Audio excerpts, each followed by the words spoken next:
That video that just got played was the perfect example of how to never swing a softball bat if you ever want to hit the ball. As you might know, softball is a very popular sport here in Minnesota, and I'll be showing you how to swing a softball bat today. There's lots of things that go into swinging a softball bat, but I'll be breaking down the three main parts, which is your stance and your grip, the load and your stride, and your hands and follow through. These are key components that make you get on base and hit the ball when you're up at bat. This is a picture of my teammate up to bat. She's standing in the right batter's box, and in softball there's a right batter's box and a left batter's box, and you stand in whichever one you're more comfortable swinging.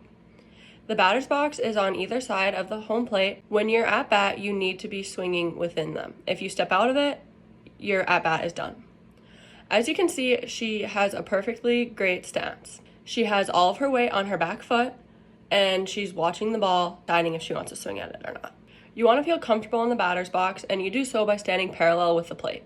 You want to have a bend in your knees, and you want your feet to be shoulder width apart. Your front shoulder should be facing the pitcher, and your back shoulder, you should have your elbow up, as you can see that she has in the picture. Right? And with grip, in this image right here, you can see how all of the knuckles are aligned and not crossing over. With your knuckles being aligned, it ensures your hands being quick through the zone, and you want your bat to sit on your back shoulder, slightly elevated. As you can see in the picture right here, the bat is elevated off of her right shoulder. And the reason why you want the bat elevated off your right shoulder is because it makes it quicker to swing. Rather, if the bat is just resting on your shoulder, you have to pick the bat up and then swing, and it makes for an ugly swing and a slower swing. And when you're at bat, you want your swing to be as quick as you can to make the best contact with the ball. Now that we're comfortable in the batter's box, it's time to move on to the next part of the swing. The next part of the swing is this load and the stride. Now, a load is when you basically load all your power to generate lots of power for your hit. This is where the strength training from softball comes in, because the stronger you are, the farther that ball will go. It also depends on where you hit the ball, but if you have enough power, you'll get it deep enough. So when the pitcher begins the pitching motion, that's when you want to start your load.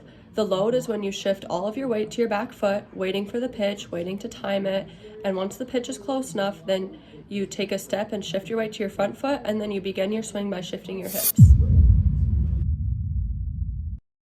The last step in your swing is your hands and your follow through. After your hips shift, your hands will be the next thing that follows. Once your hips shift, really everything else falls into place, but you really want to focus on getting your hands quickly through the zone so you can hit the ball. You need to keep your eye on the ball as you're swinging your hands through the zone, and your back foot should be pivoting towards the pitcher to get the full snap of your hips in. After you make contact with the ball, your bat should follow through onto your back shoulder. The reason you want the bat to swing all the way through is it will make you hit the ball farther.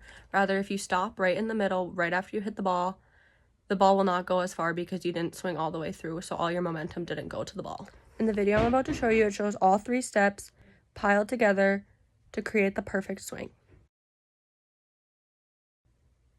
To become a successful softball player, you need to focus on three main parts: your stance and your grip, your load and your stride, and your hands and your follow through. First, having a balanced stance and a comfortable grip on the bat helps you become comfortable, controlled, and ready to react to the next pitch. Next, the load and the stride create power by shifting your weight and turning your hips to start the swing.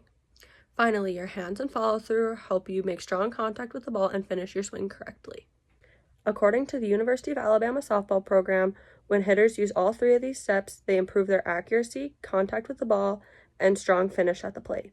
Like I stated earlier, if you play softball, knowing how to do this and practicing these three steps will help you improve your batting percentage and your on-base percentage. Even if you don't play softball, just practicing those three steps of hitting can improve overall athleticism, coordination, and teamwork skills that are useful in so many other sports and activities.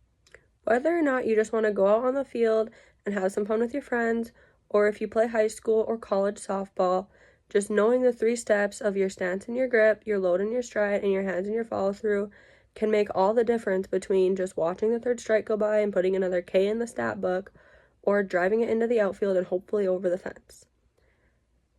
Playing softball for fun is so much fun, and I recommend everybody tries it, and I hope everyone thanks me after they hit a home run, or hopefully into the outfield, or even just a base hit, just by remembering those three steps that I taught you today.